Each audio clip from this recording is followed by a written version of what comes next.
and today's I am going to learning about for exercise therapy. Exercise therapy में हमारा topic है balance exercise. Balance के बारे में आज इस वीडियो में हम डिस्कस करने वाले हैं।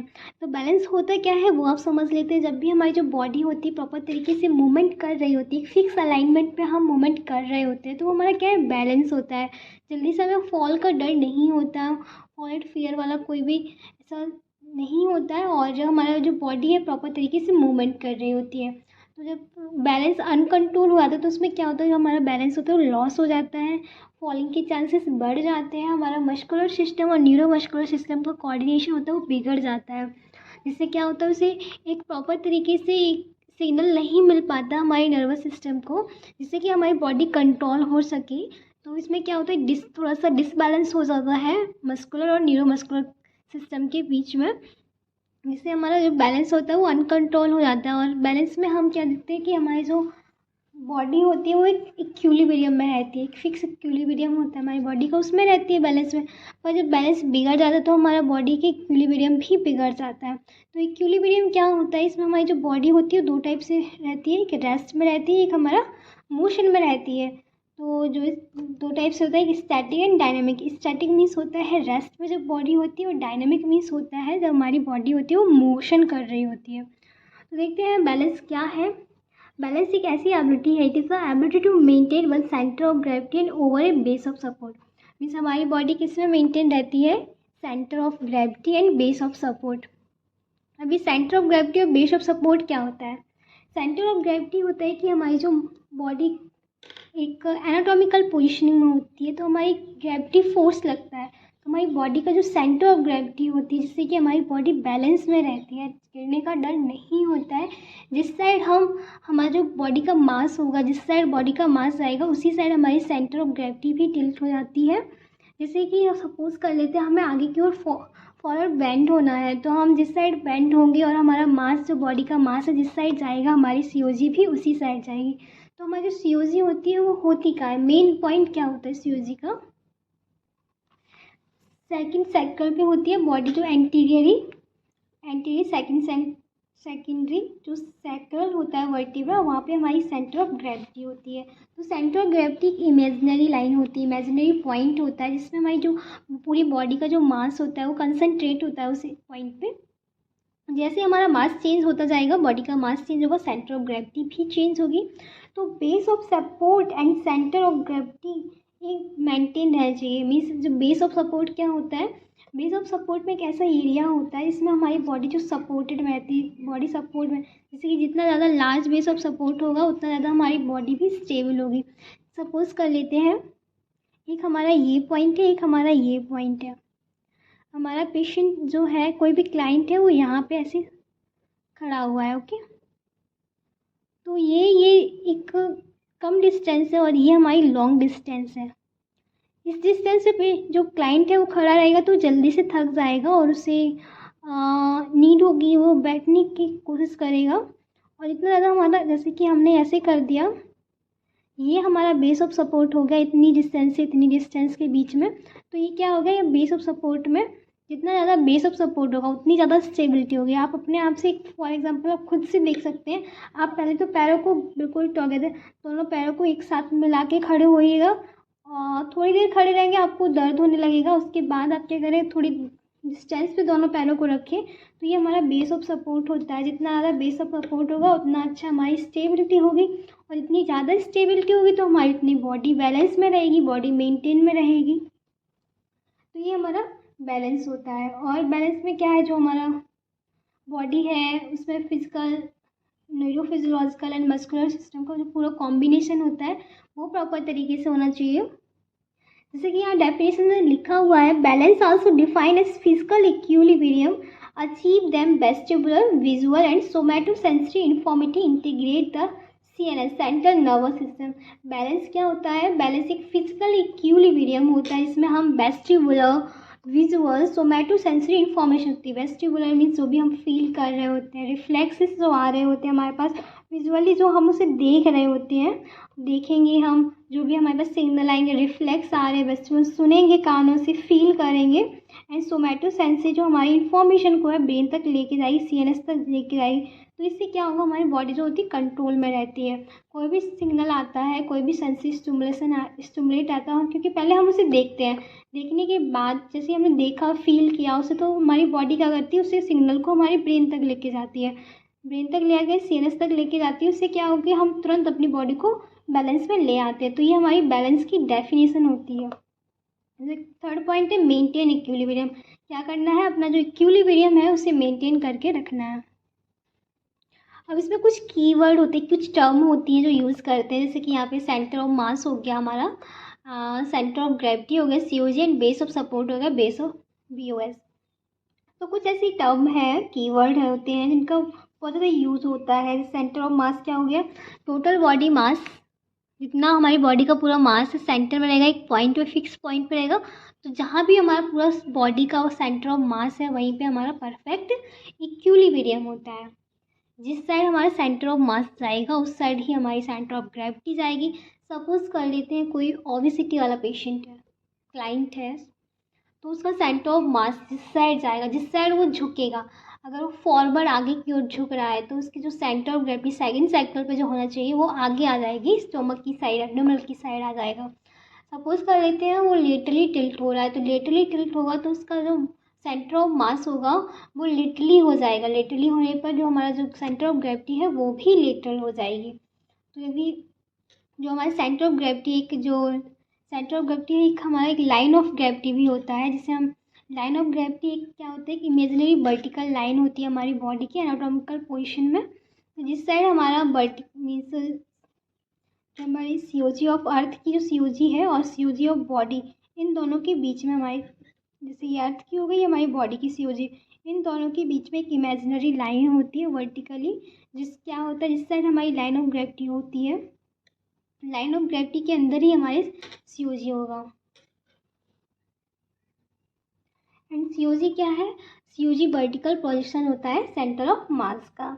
एंड बेस ऑफ सपोर्ट क्या होता है, base of support is directly proportional to the stability. जितना अच्छा बेस ऑफ सपोर्ट होगा उतनी अच्छी हमारी बॉडी की स्टेबिलिटी होगी। तो आप आपके घर में जैसे कि मम्मी लोग होते हैं, वो बहुत टाइम तक काम करते, किचन में खड़े होकर काम करते हैं, तो उनका जल्दी से बॉडी फटिग ना हो, पैरों में थकान जल्दी से ना हो, इसलिए आप बोल सकते हो, अपनी मम्मा को एडवाइस दे सकते हो कि आप थोड़ा सा बेस ऑफ सपोर्ट को बढ़ा के ही खड़े हो, जिससे कि आप जल्दी से फटिग ना हो।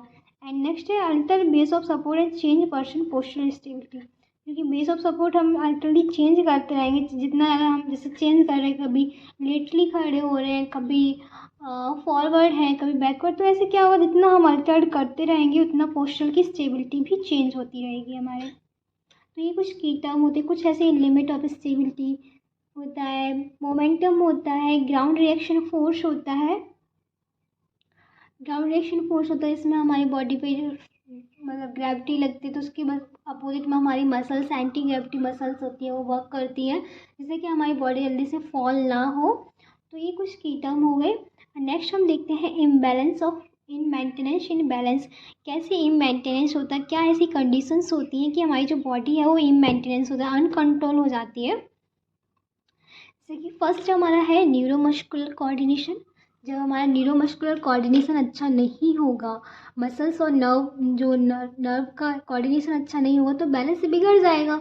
Loss of sensory activity, loss of sensory activity, हम जब भी कोई भी सेंसेशन आ रहा है उसे हम फील नहीं कर पा रहे हैं, सेंसरी एक्टिविटी लॉस हो गई है, तो उससे भी हमारा कोऑर्डिनेशन बिगड़ जाएगा। मस्कुलर स्केलेटल लिमिटेशन, कोई मस्कुलर स्केलेटल लिमिटेशन होगा तो उससे भी बिगड़ जाएगा। फाइन मोटर कंट्रोल इम्पेयरमेंट, कोई मोटर कंट्रोल इम्पेयरमेंट हो गया, मोटर से हमारा वो सिग्नल वापस नहीं आ रहा तो उससे भी हमारा बैलेंस बिगड़ जाएगा। प्रीडेप्टिव डिफिसिटीज़ हो गई, कोई भी कॉग्निटिव डिफिसिटीज़ हो गई। कॉग्निटिव डिफिसिटीज़ में क्या होगा कि हमारे सेंसेशन होते हैं वो अल्टर्ड हो जाते हैं, एंड हम डायरेक्शन में भी सही से समझ नहीं पाते कि हमें किस डायरेक्शन में जाना है, किस डायरेक्शन में नहीं जाना है। एक साइकोलॉजिकल प्रॉब्लम हो जाती है कॉग्निटिव डेफिसिटीज़ में। कोई भी नर्व इंजरी हो गई, कोई भी मस्कुलर इंजरी हो गई, तो इनसे क्या होता है कि हमारे सिग्नल होते हैं वो प्रॉपर सीएनएस तक नहीं जा पाते। जब सीएनएस तक नहीं जाएंगे तो सीएनएस उन्हें इन्फॉर्मेशन नहीं देगा कि आपको फंक्शन कैसे करना है, कैसे अपने आप को बैलेंस करके रखना है। जब सीएनएस नहीं देगा तो हमारी बॉडी क्या होगा, बैलेंस बिगड़ जाएगा और हम अनकंट्रोल हो जाएंगे, बॉडी फॉल हो जाएगी। तो यही कुछ रीज़न होते हैं बैलेंस बिगड़ने के। और कुछ भी पॉइंट होते हैं बैलेंस डिसफंक्शंस। बैलेंस डिसफंक्शंस कब होता है? जब भी हमारे कोई भी लीजन हो जाता है। लीजन हो जाता है मीन्स कोई भी इंजरी हो जाती है। जैसे लीजन हो गया हमारे मोटर में, मोटर सेंसेशन आने में, एंड लीजन हो गया हमारे कॉर्टिकोस्पाइनल ट्रैक्ट में हो गया, लीजन हो गया हमारे वेस्टिबुलर सिस्टम में, लीजन हो गया हमारे सेंसरी पाथ में। कोई भी ऐसे लीजन होते हैं, जैसे लीजन होने के बाद हमारा बैलेंस डिसफंक्शन हो जाता है, हमारा बॉडी बैलेंस नहीं हो पाती, अनकंट्रोल नहीं हो पाती, इक्विलिब्रियम अच्छा नहीं होता है, मेंटेनेंस बिगड़ जाता है। तो ये कुछ उसके रीजंस होते हैं। अब हम नेक्स्ट देखते हैं बैलेंस कंट्रोल कैसे करते हैं। बैलेंस को कंट्रोल करने के लिए हमें क्या करना चाहिए और बैलेंस कंट्रोल होता कैसे, जैसे कि अभी हमने आपको बता चुकी हूँ। न्यूरोमस्कुलर कोऑर्डिनेशन, नर्वस सिस्टम और मस्कुलर सिस्टम दोनों का कॉम्बिनेशंस होता है जब हमारा बैलेंस कंट्रोल होता है। जैसे कि यहाँ पे हमारे लिखा है maintain balance control is a complex interaction of neuromuscular and musculoskeletal system. क्या है? मेंटेन बैलेंस कंट्रोल कब होगा? जब इंटरेक्शन होगा हमारे न्यूरोमस्कुलर सिस्टम और मस्कुलोस्केलेटल सिस्टम का। ओके, न्यूरॉन का मसल से और मसल्स का स्केलेटल सिस्टम से जब इनका कॉम्बिनेशन अच्छा होगा, इंटरेक्शन अच्छा होगा, तभी तो हमारे सेंसेशन ब्रेन तक जाएंगे। जब ब्रेन तक जाएंगे, स्टिमुलस हमारे ब्रेन तक जाएंगे, तभी तो वहाँ से परफॉर्म होगा हमारे मोटर नर्व के थ्रू, वहाँ पे इंफॉर्मेशन आएगी वर्क कैसे करना है।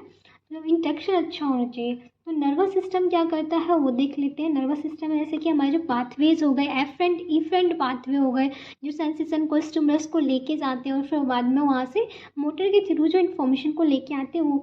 अब सेंसरी पाथवे होते कौन है और मोटर पाथवे कौन होते हैं वो भी हम डिस्कस करेंगे। जैसे कि हमारा पॉइंट है sensory processing for perception of body. कौन कौन से हो गए? विजुअल हो गया, वेस्टिबुलर हो गया एंड सोमैटो सेंसरी हो गया। विजुअली जो हम कोई भी देखते हैं, देखने के बाद जो हमारे स्टिमुलस ब्रेन तक जाता है। वेस्टिबुलरी जो हम कोई सुनते हैं, फील करते हैं, उसके बाद हमारे ब्रेन तक जाता है signal. And सोमैटो sensory means सोमैटो sensory जो हमारे फंक्शंस ब्रेन पे हो रहा है, सोमैटो सेंसरी।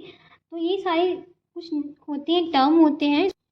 इसमें क्या होता है, कैसे हमें पोजीशन रखनी है, कैसे मसल्स जो प्रोप्रियोसेप्टर्स होते हैं, रिसेप्टर्स कैसे एक्टिवेट होंगे, स्टिमुलस को लेके जाते हैं। तो ये सारे सोमैटो सेंसरी होते हैं, जो भी रिसेप्टर, जो मैकेनो रिसेप्टर हो गए, प्रोप्रियोसेप्टर हो गए। और नेक्स्ट हमारा sensory motor integration. Sensory motor integration होता है मीन्स वॉलंटरी जो भी मूवमेंट होते हैं हमारे, तो ये सारे क्या है हमारे नर्वस सिस्टम पे जाते हैं, इन्फॉर्मेशन को लेके जाते हैं, तभी हमारे नर्वस सिस्टम अच्छे से काम करता है, बॉडी को एक सिग्नल देता है कंट्रोल होने का। एंड नेक्स्ट हम देखते हैं मस्कुलर स्केलेटल सिस्टम। जैसे कि आप समझ ही रहे थे, मस्कुलर स्केलेटल जो हमारी मसल्स होती है, स्केलेटल मसल्स होती है जो इन्वॉल्व होती है बैलेंस कंट्रोल करने में, बैलेंस को मेंटेन करने में, बॉडी को पोजिशनिंग देने में, मोशन कराने में। तो ये सारी जो मसल्स होती हैं वो क्या करेंगी, उसका काम क्या, पोस्चर अलाइनमेंट कराना, पोस्चर को अलाइनमेंट कराना, पोस्चर जो हमारा है, बॉडी है, उसे फंक्शनिंग कराना, मूवमेंट कराना हमारे मस्कुलोस्केलेटल सिस्टम का काम होता है। मस्कुलोस्केलेटल फ्लेक्सिबिलिटी बॉडी में, रेंज ऑफ मोशन क्या है, जॉइंट इंटीग्रिटी होना चाहिए, मसल्स परफॉर्मेंस कैसा है, मसल्स परफॉर्मेंस में हमारी क्या स्ट्रेंथ है, क्या पावर है, क्या एंडुरेंस है बॉडी का, तो ये हमारा मस्कुलोस्केलेटल सिस्टम में आता है। कौन से हमारे पास सेंसेशन आते हैं, टच के, प्रेशर के, वाइब्रेशन के, तो ये हमारे प्रोप्रियोसेप्टर्स होते हैं, स्टिमुलेट करते हैं जो ब्रेन तक जाते हैं, तो ये फील हम करते हैं जो भी रिसेप्टर्स आए बॉडी पे, तो हमारी मस्कुलर सिस्टम में हो गया। अब नेक्स्ट हम देखते हैं कंटेक्चुअल इफेक्ट क्या होते हैं। कंटेक्चुअल इफेक्ट दो टाइप से होता है, एक ओपन एंड क्लोज।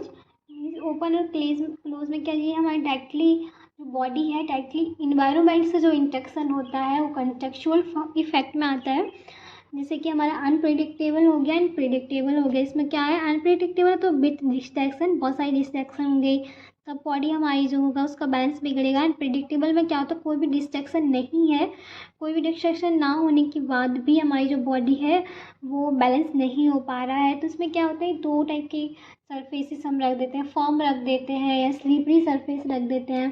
पेशेंट की जो पोजिशनिंग है वो स्टेबल है, अनस्टेबल है, और ग्रेविटी है, लग रही है, नहीं लग रही है ग्रेविटी, एंटी ग्रेविटी। तो इसमें क्या होता है, एक दूसरे के अपोजिट बर्सेस काम करते हैं, तो ये हमारा कंटेक्चुअल इफेक्ट होता है।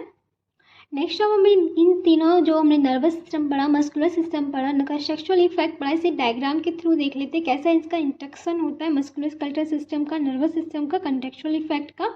बैलेंस कंट्रोल के लिए। ये हमारा पूरा डायग्राम हो गया, आपको दिख रहा होगा वीडियो में, यहाँ तक है पूरा। इसमें तीनों सिस्टम का इंटरेक्शन होता है। मस्कुलर सिस्टम हो गया, नर्वस सिस्टम हो गया, कंटेक्चुअल सिस्टम हो गया। अब इनको हम पढ़ते ही, जो भी हमने डिटेल में डिस्कस किया था उसके बारे में ही यहाँ पे भी दिया गया है डायग्राम के थ्रू। देखते हैं मस्कुलर स्केलेटल सिस्टम में क्या दिया गया है। जैसा कि अभी हमने पढ़ा था, मसल्स का परफॉर्मेंस कैसा है, कैसा स्ट्रेंथ है, क्या एंड्योरेंस है, क्या पावर है, जॉइंट की मोबिलिटी कैसी है, फ्लेक्शन एक्सटेंशन मूवमेंट कर रहे हैं या नहीं, क्या रेंज ऑफ मोशन है, क्या हमारी बॉडी की फ्लेक्सिबिलिटी है, कैसा हमारा पोस्चर अलाइनमेंट है। पोस्चर अलाइनमेंट अच्छा होगा तो हमारा बैलेंस भी अच्छा होगा। सेंसेशन कैसे हैं, तो ये हमारे सब मस्कुलर स्केलेटल सिस्टम में आते हैं। हम नेक्स्ट देखते हैं नर्वस सिस्टम के बारे में। नर्वस सिस्टम में क्या है, वही नर्वस सिस्टम है तो सेंसरी और मोटर्स होंगे, सेंसरी मोटार्स होंगे ना। तो देखते हैं सेंसरी प्रोसेसिंग कैसी है, सेंसरी मोटर इंटीग्रेशन, सेंसरी और मोटर दोनों का इंटीग्रेशन हो रहा है। मोटर की स्ट्रैटेजी कैसी है, अडेप्टिव मैकेनिज्म कैसे हैं, एंटीसिपेटरी मैकेनिज्म कैसे हैं, कैसे प्रोप्रियोसेप्टर्स हो गए, मैकेनोरिसेप्टर हो गए, टच पैसर्स, तो ये कैसे रिसेप्टर स्टिमुलेट करते हैं हमारी बॉडी। तो इन सारी चीज़ों को नर्वस सिस्टम में हम देखते हैं। नर्वस सिस्टम में सेंसेशन जाता है ब्रेन तक। अब नेक्स्ट हम देखते हैं कंटेक्चुअल इफेक्ट के बारे में। जैसा कि हमने बताया था, कंटेक्चुअल इफेक्ट होता है वो हमारी बॉडी और इन्वायरमेंट से डायरेक्ट रिलेट करता है, इंटीग्रेट करता है। उसमें क्या है, इन्वायरमेंट कैसा है, सपोर्ट सरफेसेस कैसी है, क्योंकि बैलेंस हमारा तब भी बिगड़ जाता है जब हमारी जो सरफेस है वो स्लीपरी सरफेस हो गई या फर्म हो गई या स्मूथ हो गई, तो इससे भी हमारा बैलेंस बिगड़ जाता है। ग्रेविटी जब यदि ग्रेविटी नहीं लगेगी बॉडी, तब भी हमारी बॉडी जो फॉल हो जाएगी। लाइटनिंग कैसी है, ऑन टास्क कैरेक्टरिस्टिक, बहुत सारे कैरेक्टरिस्टिक होते हैं जो फॉल होने के चांसेस होते हैं, बैलेंस बिगड़ने के, बैलेंस हमारा अनकंट्रोल हो जाता है। तो आई होप आपको ये समझ आया होगा डायग्राम के थ्रू। तीनों हमने यहाँ पे क्या है, इंटरेक्ट हुए, muscular system, nervous system and contextual system. तो हमारा जो बैलेंस कंट्रोल होता है, इसकी दो स्ट्रैटेजी होती है, एक सेंसरी स्ट्रैटेजी होती है, एक मोटार स्ट्रैटेजी होती है। तो वो हम देख लेते हैं कैसी कैसी है। तो हमारी सेंसरी सिस्टम की जो स्ट्रैटेजी है बैलेंस कंट्रोल की, वो क्या होती है कि हमारे जितने भी सेंसरी होते हैं, रिसेप्टर्स प्रेजेंट होते हैं, प्रोप्रियोसेप्टर, मैकेनोरिसेप्टर, काइनेस्थेसिया हो गया, और भी सारे पेरिफेरल रिसेप्टर हो गए, बहुत सारे हमारे मल्टीपल सेंसरी रिसेप्टर हो गए। तो उनमें क्या होता है, उनको सारा कॉम्बिनेशंस होता है, कॉम्बिनेशन हमारे ब्रेन तक जाता है सिग्नल को लेके।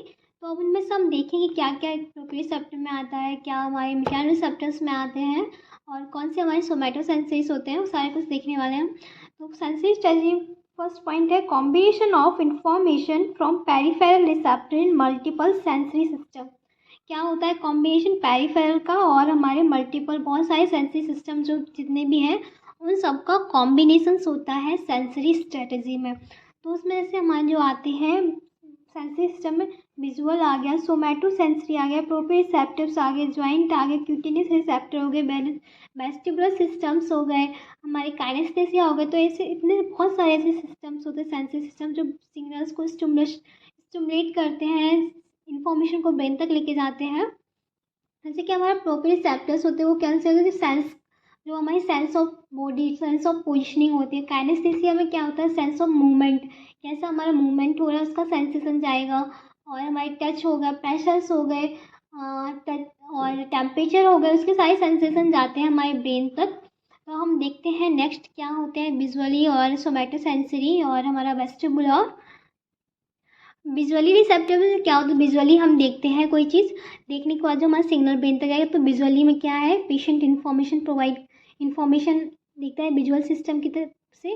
तो उससे क्या वो अपने इन्वायरमेंट से डायरेक्टली रिलेट करता है, पोजिशनिंग कैसी हमें रखनी है इन्वायरमेंट के हिसाब से, कैसे हमें अपने, जैसे कि उसमें क्या करता है वो हेड लेवल अपना होता है, उसको हेड को पोजिशनिंग अच्छी रखना है और मेंटेन करके रखना है हेड को अपने कोई भी लेवल गॉस से को, मतलब ओरिएंटेशन करके रखना है, orientation of the head to maintain level gaze, and direction क्या रखना है, हेड को मूवमेंट कैसे करना है। तो वो सारे क्या है विजुअली देखते हैं, इसमें कि हम विजुअली जो भी सेंसरी इन्फॉर्मेशन विजुअली हमने आंखों से देखा, उसके बाद जो हमें मूवमेंट कराना है वो होता है, जो भी हमारे कुछ इन्फॉर्मेशन जो इनपुट आती है विजुअली हमने देखा, इनपुट जो भी सेंसेशन आए वो हमारे ब्रेन तक गए। तो पॉइंट क्या है, positioning of head and head की कैसे मूवमेंट करना है, कैसे अपने आप को स्टेबिलिटी प्रोवाइड करनी है, स्टेबिलिटी इंप्रूव कैसे करनी है, तो विजुअली होता है। हम नेक्स्ट देखते हैं सोमैटोसेंसरी में क्या होता है।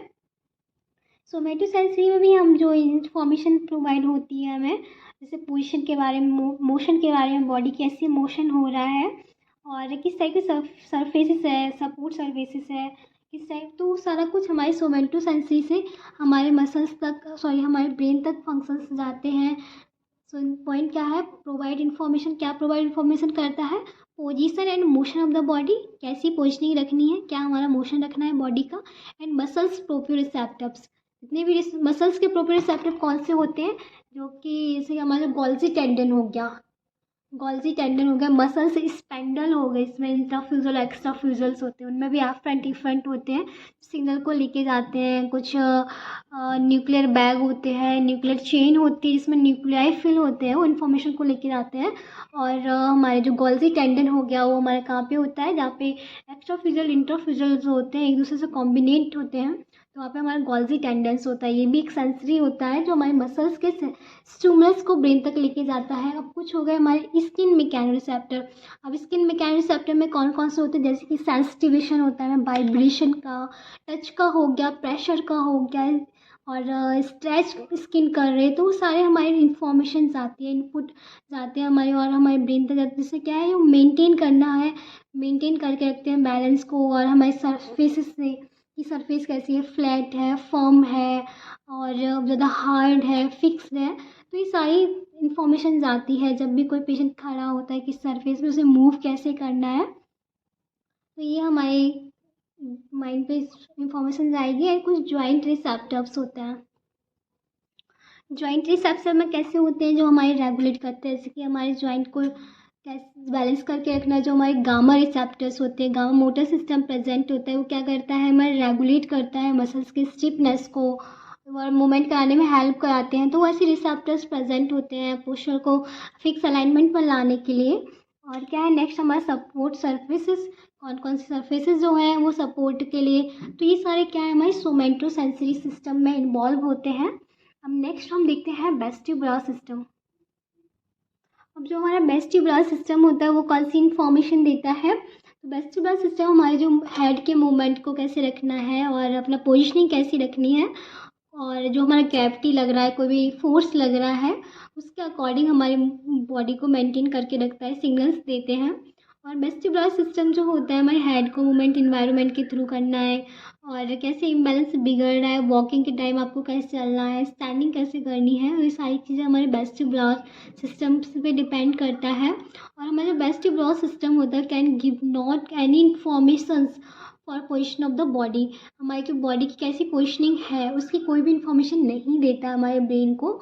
ये ओनली बस उन चीज़ों पे ध्यान रखता है, जैसे कि हमारे मूवमेंट कैसा हो रहा है, हमारा इन्वायरमेंट से डायरेक्टली रिलेट कैसे कर रहे हैं, और कैसे हम वॉक कर रहे हैं, कैसे स्टैंड है, तो इन सारी चीज़ों का इन्फॉर्मेशन देता है, बट हमारी पोजिशनिंग का नहीं देता कि आपकी पोजिशनिंग आपकी कैसी है। और क्या होता है, ये वेस्टिबुलर सिस्टम को हम यूज़ करते हैं हमारे जो मोटर्स इन्फॉर्मेशन लाते हैं, जो मोटर पाथवेज होता है उसे ऑरिजिनेट करने के लिए, और उसे जो न्यूक्लियाई होती है वो बहुत फास्ट अपना काम कर सके, पोषण को कंट्रोल कर सके, तो जैसे कि उसमें हमारा ये बहुत ज़्यादा रोल प्ले करता है। देखते हैं हमारा पॉइंट है, provide information position and movement of the head with respect to gravity और इनर्शियल फोर्स। क्या करता है, पोजीशन और मूवमेंट रखता है हमारे हेड का ग्रेविटी के रिस्पेक्ट में और फोर्स के, एंड ऑरिजिनेट करता है मोटर पाथवेज, हमने जैसे आपको बताया मोटर पाथवेज होते हैं हमारे, उन्हें ऑरिजिनेट करेगा। एंड नेक्स्ट जो हमारा postural control and coordination of I and head movement, तो यही जैसे हमारे जो मोटर पाथवे होता है उन्हें तो ये ऑरिजिनेट करता है, और उसके बाद जो न्यूक्लियाई होते हैं पोस्चर को कंट्रोल करने के लिए, हमारे आइज़ के हो गए, हमारे हेड मूवमेंट कैसा है, तो वो सारे न्यूक्लियाई को ये बहुत ज़्यादा ऑरिजिनेट फंक्शन इसका फास्ट हो सके, तो उसमें ये काम करता है। तो ये हमारी सेंसरी स्ट्रेटजी थी बैलेंस कंट्रोल की होती है, वो बेसिकली है क्या वो समझ लेते हैं। जो भी हमारे स्टिमुलस जाते हैं ब्रेन पर, जहाँ से भी हमें डिसबैलेंस होना है, तो उसके स्टिमुलस पहले ही ब्रेन पे जाते हैं, ब्रेन वहाँ से सिग्नल देता है उसे कंट्रोल करने का। तो ब्रेन जो कंट्रोल करेगा वो कैसे करेगा, हमारी COG हो गया, बेस ऑफ सपोर्ट हो गया, सेंटर ऑफ मास हो गया, इनसे डिपेंड करता है, हमारे की टर्म थे। जितना ज़्यादा बेस ऑफ सपोर्ट हो, जैसे ही हमें लगेगा कि हम फॉल के चांस है, तो हम क्या करेंगे, बेस ऑफ सपोर्ट अपना इंक्रीज़ कर लेंगे। और जैसे COG जितना हमारा कम रहेगा उतना स्टेबिलिटी ज़्यादा रहेगी, जितना कम COG उतना स्टेबिलिटी ज़्यादा है। और हमारा बेस ऑफ सपोर्ट इतना अच्छा है, और सेंटर ऑफ मास जिस साइड रहेगा उस साइड हमारा सीओजी भी जाएगा। तो हमें अपने बैलेंस को कंट्रोल करने के लिए मोटर स्ट्रेटजी में क्या होता है कि जो वहाँ इन्फॉर्मेशन गए ब्रेन पे, ब्रेन ने उसे सिग्नल दिया, जैसे अब थोड़ी 3-4 स्ट्रेटजीज होती हैं। जैसे कि हमारा मेन जो होती है वो एंकल स्ट्रेटजी होती है, हिप स्ट्रेटजी होती है, और हमारा स्टेपिंग स्ट्रेटजी होती है। और भी कुछ है जैसे कि बेट शिफ्ट स्ट्रेटजी हो गई, सस्पेंशन स्ट्रेटजी हो गई, कंबाइंड स्ट्रेटजीज हो गई। तो ये बहुत सारी स्ट्रेटजीज होती हैं जो हमारे मोटर कंट्रोल करती हैं, बैलेंस कंट्रोल करती हैं। तो कॉमन 3 ही है। तो फर्स्ट है कि हॉरेक एंड नेजनर नाम के 2 साइंटिस्ट थे जिन्होंने प्राइमरी मूवमेंट स्ट्रेटजी दी। एक एंकल स्ट्रेटजी दी, एक हिप स्ट्रेटजी दी, एंड एक स्टैपिंग स्ट्रेटजी है। 3 और है, पर ये हमारी जो कॉमन स्ट्रेटजीज होती हैं। तो अब एंकल स्ट्रेटजी क्या है? एंकल स्ट्रेटजी प्राइमरी स्ट्रेटजी होती है जो हमारे मोटर कंट्रोल करती है, बैलेंस को कंट्रोल करने में। सबसे पहले हमारा एंकल का बहुत बड़ा रोल होता है बैलेंस कंट्रोल करने में।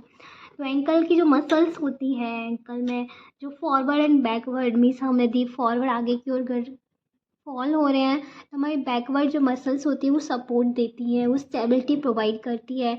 और यदि हम पीछे की ओर बैकवर्ड हम फॉल हो रहे हैं तो हमारी जो एंटीरियर मसल्स होती है वो सपोर्ट करती है। जैसे कि हमारे गैस्ट्रोइनकस हो गया, हैमस्ट्रिंग हो गया, टिबियालिस हो गया, क्वाड्रिसेप्स हो गया, एब्डोमिनल मसल्स हो गई। तो ये सारी मसल्स होती है वो एंकल स्ट्रेटजी पे बहुत ज़्यादा इंपॉर्टेंट रोल देती हैं। तो इसमें क्या है कि ankle strategy are used to primarily in sagittal plane.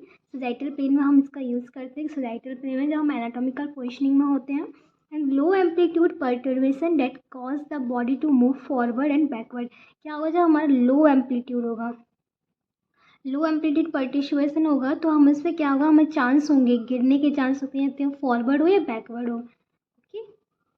And next क्या है, the body react distal to proximal. क्या होता है, हमारी बॉडी कैसे रिएक्ट करती है डिस्टल टू प्रॉक्सिमल? सबसे पहले एंकल, फिर इसके बाद हिप, सॉरी इसके बाद नी, उसके बाद हिप आएगा। तो ये हमारा क्या है, प्रॉक्सिमल मतलब डिस्टल टू प्रॉक्सिमल आता है, और हमारी जो स्टेबिलिटी होगी वो भी डिस्टल टू प्रॉक्सिमल होती है। तो इसमें क्या है, हमारी जो फॉरवर्ड मसल्स होंगी पर्टर्बेशन में, कोई भी गिरने के चांस होंगे, जो हमारे चांस होंगे मतलब लो कॉन्फिडेंट या फॉलिंग के चांस, तो हमारी जो मसल्स होती है सबसे पहले कौन सी, गैस्ट्रोइनकस मसल्स होती है वो सपोर्ट देती है, उसके बाद हैमस्ट्रिंग करती है, उसके बाद पैरास्पाइनल करती है। तो ये क्या है, हमारे डिस्टल टू प्रॉक्सिमल मसल्स है। एंड बैकवर्ड क्या होगा, हमारी सबसे पहले एंटीरियर टिबियालिस मसल सपोर्ट करती है, स्टेबिलिटी देती है कि यहाँ फॉल ना हो। उसके बाद हमारी क्वाड्रिसेप्स मसल्स देगी, उसके बाद एब्डोमिनल मसल्स होगी। तो ये हमारी डिस्टल टू प्रॉक्सिमल मसल्स आती है, सपोर्ट देती है। और जो हमारी सीनस पे जो, जैसे कि हमारी एंकल स्ट्रेटजी होने से पहले हमारे सीएनएस पर जो स्टिमुलस आते हैं कि आपके फॉल होने के चांसेस है, आपका जो बैलेंस है वो अनकंट्रोल हो रहा है, तो उसमें क्या होगा, हमारा जो बेस्ट सीएनएस पे जो मूवमेंट सिस्टम क्या देगा, बॉडी को तुरंत रिफ्लेक्स देगा, ऑटोमेटिकली बॉडी जो रिफ्लेक्स आते हैं वो स्ट्रेच कराए, बॉडी रिस्पॉन्स होते हैं, ऑटोमेटिक पोस्टरल रिएक्शन होते हैं। तो ये सारे रिफ्लेक्सेस होते हैं जो हमारे ब्रेन से, सीएनएस से हमारी बॉडी कंट्रोल, बॉडी मूवमेंट जो होते हैं उन्हें कंट्रोल करने के लिए होता है। एंड नेक्स्ट हम देखते हैं हिप स्ट्रेटजी क्या होती है। नेक्स्ट जो स्ट्रेटजी है वो हिप स्ट्रेटजी में, उसमें क्या होता है कि हमारी जो ये सेकंड लाइन प्रोटेक्शन है, सेकंड लाइन स्टेबिलिटी प्रोवाइड करती है हमारी बॉडी को कि जल्दी फॉल ना हो। पहले एंकल ने पूरी कोशिश की कि फॉलिंग से हम बच जाएं, अनकंट्रोल जो बैलेंस है उसे हम कंट्रोल में ला सकें। जब एंकल से नहीं होता उसके बाद हमारा हिप काम करता है। हिप स्ट्रेटजी में जो हमारी पैल्विक बोन होती है, वहाँ पे जो मसल्स हैं, पैल्विक रीजन की मसल्स हो गई, तो वो स्टेबिलिटी प्रोवाइड करती है। फर्स्ट पॉइंट है, hip strategy can be thought second line defence of ankle strategy. क्या है, सेकंड लाइन डिफेंस है। फर्स्ट लाइन क्या था हमारा एंकल, और सेकंड लाइन क्या है हमारा, second line defence. Ankle strategy are not enough to maintain equilibrium. जब हमारा एंकल स्ट्रेटजी होती है वो मेंटेन नहीं कर पा रही इक्विलिब्रियम, हमारे बैलेंस को कंट्रोल नहीं कर पा रही, उसके बाद सेकंड हमारा हिप स्ट्रेटजी काम करता है। This strategy employs proximal to distal muscles. ये भी प्रॉक्सिमल, ये क्या है हमारा प्रॉक्सिमल टू डिस्टल होता है। पहले प्रॉक्सिमल जो मसल्स होंगी वो सपोर्ट देंगी, उसके बाद डिस्टल मसल्स थे। पर हमारा जो एंकल स्ट्रेटजी थी उसमें क्या था, हमारी डिस्टल मसल्स पहले सपोर्ट कर रही थी, उसके बाद हमारी प्रॉक्सिमल मसल्स कर रही थी। पर यहाँ पे थोड़ा सा अपोजिट है। मस्कुलर जो एक्टिवेट करो फॉरवर्ड पर्ट्यूशन में क्या आएगी, सबसे पहले हमारा एब्डोमिनल मसल सपोर्ट करेगी, उसके बाद क्वाड्रिसेप्स करेंगे। बैकवर्ड में क्या होगा, पैरास्पाइनल पहले सपोर्ट करेगी, उसके बाद हैमस्ट्रिंग मसल्स सपोर्ट करेंगे। तो ये हमारी हिप स्ट्रेटजी होगी। हमारी हिप की मसल्स जो हमारे मतलब मूवमेंट को बहुत ज़्यादा मिस मूवमेंट को कंट्रोल करती है, मेंटेन करके रखती है हमारी स्टेबिलिटी को। हिप स्ट्रेटजी में और हमारी सीओसी भी उसके पास में होती है, नियर होती है, तो वो स्टेबिलिटी प्रोवाइड कर देती है। और इसमें क्या होता है, स्विंग होती है, फॉरवर्ड एंड बैकवर्ड होती है, तो उसे कंट्रोल करने के लिए हम इस स्ट्रेटजी का यूज़ करते हैं। नेक्स्ट हमारी की स्टेपिंग स्ट्रेटजी होता है, इसमें यहाँ पे नहीं लिखा हुआ है। स्टेपिंग स्ट्रेटजी में क्या होता है, जब भी हम स्टांस से स्विंग फेस करते हैं, जो गेट साइकिल में होता है फॉरवर्ड एंड बैकवर्ड, तो उसमें क्या होता है, हमारी स्टेबिलिटी उसमें स्टेपिंग स्ट्रेटजी में जब हम अनकंट्रोल होते हैं, चलते टाइम हम अनकंट्रोल हो जाने की जो गिरने के चांसेस होते हैं, तब हम क्या है कि हमारे फॉरवर्ड और बैकवर्ड हम गिरने के चांसेस, तो हमारी सेंटर ऑफ मास होता है वो जिस साइड जाता है उसी साइड हमारी सेंटर ऑफ ग्रेविटी चली जाती है। तो उसमें क्या होता है, जब भी हम जो हमारी स्टैपिंग होती है वो अनकोऑर्डिनेट होती है, कभी इधर पैर रख रहे हैं कभी उधर पैर रख रहे हैं, एक लेवल जो हमारा कॉर्ड होता है, एक रिदमिक तरीके से हम जो स्टैपिंग करते हैं वो नहीं हो पाती है। उसमें उसमें हमारी स्टेपिंग स्ट्रेटजी में हमारी जो एंटी ग्रेविटी मसल्स होती है वो भी बहुत ज़्यादा सपोर्ट करती है कि फॉल के चांस कम हो जाए। एक होता है हमारा बेट शिफ्ट स्ट्रेटजी। बेट शिफ्ट स्ट्रेटजी क्या होता है, इसे लेटरल प्लेन भी बोलते हैं। इसमें क्या है, हमारा जो बॉडी वेट होता है वो शिफ्ट हो जाता है laterally side. Laterally body weight यानी कि सेंटर ऑफ मास जब हमारा लेटरली साइड शिफ्ट हो जाएगा तो हमारा सेंटर ऑफ ग्रेविटी भी उस साइड ही शिफ्ट हो जाएगी।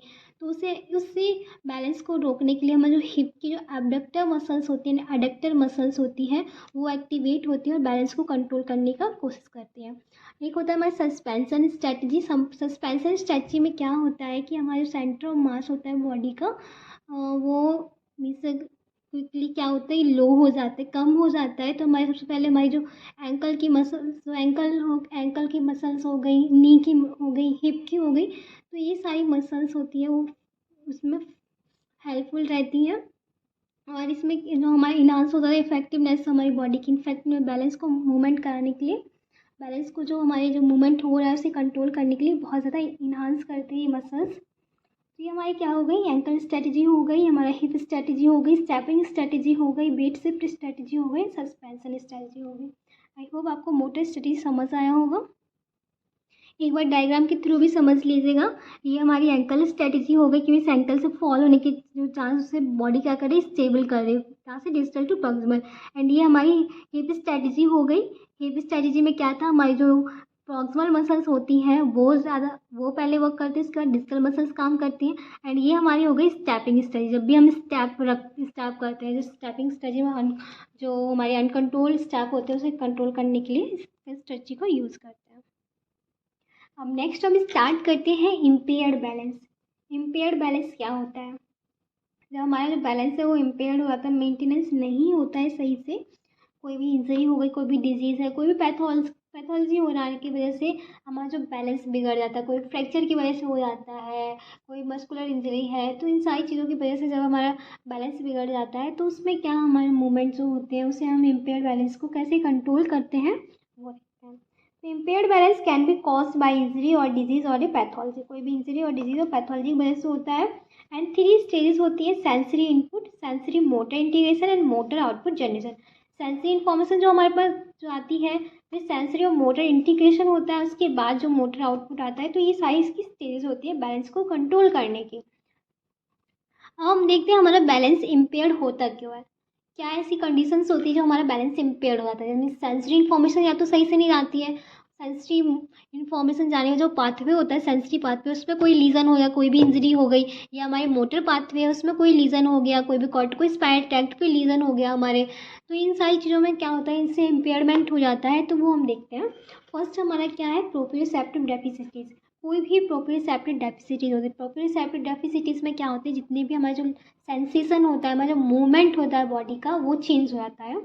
इस हमारे जो रिसेप्टर प्रेजेंट होते हैं स्किन पे, टच के रिसेप्टर हो गए, पेन के रिसेप्टर हो गए, टेम्परेचर के रिसेप्टर हो गए, वो उस तरह हमारे ब्रेन तक नहीं जाते हैं और वो स्टिमुलेट नहीं करते, तो वो हमारी डिफिसिटीज़ होने की वजह से इम्पेयरमेंट हो गया, मीन्स बैलेंस कंट्रोल। क्योंकि हमें जैसे ही पेन का सेंसेशन आया और टेम्परेचर का सेंसेशन आया, ठीक है, तो जैसे कि हमारे पेन हुआ किसी एरिया पे, तो वहाँ की हमारी जो इन्फॉर्मेशन है वो हमारे ब्रेन तक जब गई ही नहीं, तो हमारा बैलेंस से वहाँ से हमारा मोटर कैसे आएगा, बैलेंस कैसे होगा, तो ये हमारा इम्पेयरमेंट होता है बैलेंस अनकंट्रोल का। एंड नेक्स्ट है हमारा बैलेंस इम्पेयर्ड फॉर इंजरी और पैथोलॉजी। कोई भी इंजरी और पैथोलॉजी की वजह से कोई बैलेंस हमारा इम्पेयर्ड हो जाता है। एंड कोई भी नेक्स्ट है decrease joint position, ankle sprain हो जाता है, स्ट्रेन हो जाता है, तो क्या है, पोजीशन जॉइंट की चेंज हो जाने की वजह से भी इम्पेयरमेंट होता है। नी लिगामेंट इंजरी हो गई, कोई सी लिगामेंट पे इंजरी होने की वजह से हमारी नर्व इंजर्ड हो जाती है, तब भी होता है। वेसल्स इंजर्ड हो जाती है, तब भी हमारा इम्पेयरमेंट हो जाता है सेंसरी का। And degenerative joint disease and low back pain, degenerative joint disease हो गई कोई सी, मीन्स हमारी जो नर्व है उनका डिजनरेशन हो गया, तो उससे हमारे जॉइंट पे कोई डिजीज़ है, ऑस्टियोमलेसिया हो गया, ऑस्टियो आर्थराइटिस है, ऐसी कोई भी डिजीज़ होती है, लो बैक पेन है, तो इन सारी में भी हमारा सेंसरी इन्फॉर्मेशन जो होती नहीं जाती है, इम्पेयरमेंट हो जाता है, तो बैलेंस अनकंट्रोल हो जाता है। And reduce so much to sensation in lower extremities cause peripheral polyneuropathies, कोई न्यूरोपैथीज हो जाती है, उससे भी हमारा जो सेंसेशन होता है वो रिड्यूस हो जाता है, वो सही से नहीं, ब्रेन तक सही से नहीं जा पाता है। एंड नेक्स्ट है विजुअल लॉस फॉर ट्रॉमाइजिंग, मीन्स क्या होता है, जब हमारे विजुअल लॉस हो जाता है, मीन्स एज होने की वजह से जब हमारे विजुअली लॉस हो जाए तो भी कोई भी ट्रॉमा हो गया तो इससे क्या होगा, अनकंट्रोल बैलेंस हो जाता है, क्योंकि जब हमें आंखों से सही से नहीं दिखेगा तो इन्फॉर्मेशन जाएगी नहीं ब्रेन पे, तो इसकी वजह से भी हम फॉल हो सकते हैं। एंड नेक्स्ट है vestibular system damage due to viral infection traumatic brain injury, तो वेस्टिबुलर सिस्टम यदि हमारा डैमेज हो गया, कोई भी वायरल इन्फेक्शन हो गया, कोई भी इंजरी हो गई, कोई ब्रेन इंजरी, कोई भी ट्रॉमा है, तो इन सारी कंडीशंस में भी इन्फॉर्मेशन हमारे ब्रेन तक नहीं जाएगी। एंड नेक्स्ट है एजिंग वर्टिगो पॉस्चरल इंस्टेबिलिटी, यदि आपकी एज हो गई, एज भी डिपेंड करता है, वर्टिगो है, आपको चक्कर आ रहे हैं, नोजिया वोमिटिंग है, एंड पोस्चरल इंस्टेबिलिटी होगी, पोस्चरल स्टेबल नहीं है, तब भी हमारी जो सेंसिटिव इन्फॉर्मेशन होगी वो हमारे ब्रेन तक नहीं जाएगी, और हमारा जो वेस्टिबुलर सिस्टम होता है वो भी लॉस हो जाता है, हमारी एंकल स्ट्रेची, हिप स्ट्रेटजी भी नहीं वर्क कर पाती है सही से, तो हमारी जो इतनी सारी इन्फॉर्मेशन होते हैं, स्टिमुलेशन होते हैं, रिसेप्टर होते हैं, वो इतना एक्टिवेट नहीं हो पाते और हमारे ब्रेन तक सिग्नल नहीं जाता है, तो इससे हमारा एक इम्पेयर्ड बैलेंस हो जाता है। अब नेक्स्ट हम देखते हैं क्यों इम्पेयर्ड होता है बैलेंस। नेक्स्ट हमारा सेंसरी मोटर इंटीग्रेशन इम्पेयरमेंट, जब हमारे सेंसरी मोटर इम्पेयरमेंट होता है, जैसे कि हमारे जो सेरेबेलम है, गैंग्लिया हो गए, हमारा सोमेटोसेंसरी सिस्टम हो गया, और हमारे जो भी लीजन हो जाते हैं ब्रेन में, कॉर्टिकोस्पाइनल लीजन है, इन सारी चीज़ों की वजह से हमारा सोमेटोसेंसरी इंटीग्रेशन नहीं हो पाता है। जो भी इन्फॉर्मेशन गई है हमारे ब्रेन पर, सपोज कर लेते हैं कि इन्फॉर्मेशन गई है, सेंसरी स्टिमुलस गए हैं एफरेंट के थ्रू, और वो एफरेंट के थ्रू हमारे ब्रेन पर साइबरम पे पहुँचे, वहाँ पे गैंग्लिया के पास पहुँचे, तो वहाँ पे क्या हुआ कि उनमें जो सेंसरी और मोटर इंटीग्रेशन हो ही नहीं पाया। जब ऐसा इंटीग्रेशन नहीं होगा तो हमारे मोटर के थ्रू इन्फॉर्मेशन आएगी नहीं उस एरिया तक, लोकल एरिया तक, तो वही हमारे सेंसरी के मोटर इंटीग्रेशन होता है। Damage to basal ganglia, cerebellum और सप्लीमेंट्री मोटर एरिया, क्या होता है, हमारे जो बेसल गैंग्लिया होते हैं वो डैमेज हो जाते हैं, एंड सेरेबेलम और supplementary motor area, means cerebellum हमारे डैमेज हो गया, या सप्लीमेंट्री जो भी मोटर एरिया होता है वो डैमेज हो जाए, तो उनकी वजह से ये इंटीग्रेशन हो जाता है, इम्पेयरमेंट हो जाता है। And difficulty sensory information in response to environmental change, या तो हमारी जो सेंसरी इन्फॉर्मेशन होती है वो सही से नहीं जा पा रही है, रिस्पॉन्स नहीं दे पा रहे कि इन्वायरमेंटल चेंज कुछ हुआ है। एंड नेक्स्ट साइबरल लीजन, कोई भी लीजन है, कॉर्टिकोस्पाइनल लीजन है, साइबरल लीजन है हमारे और ट्रैक्ट में कोई भी लीजन है, तो उसकी वजह से भी ये चेंजमेंट आता है। Visual input and somatosensory input become unstable to fall under condition, या तो विजुअली और सोमेटोसेंसरी जो हमारी इन्फॉर्मेशन सेंसरी इनपुट है वो अनस्टेबल हो गए, कोई भी कंडीशंस हो गई उसकी वजह से, तो उससे भी हमारा इंटीग्रेशन नहीं हो पाता है। अब नेक्स्ट हम देखते हैं biomechanical and motor output impairment, क्या होता है बायोमैकेनिकल मोटर आउटपुट इम्पेयरमेंट, जैसे कोई जो हमारा पोस्चर स्टेबिलिटी है वो मेंटेन नहीं हो रहा, कोई भी मस्कुलर स्केलेटल, कोई भी न्यूरोमस्कुलर सिस्टम होता है उसमें इम्पेयरमेंट आ जाता है, उसकी वजह से हमारा मोटर आउटपुट सही से नहीं आता है।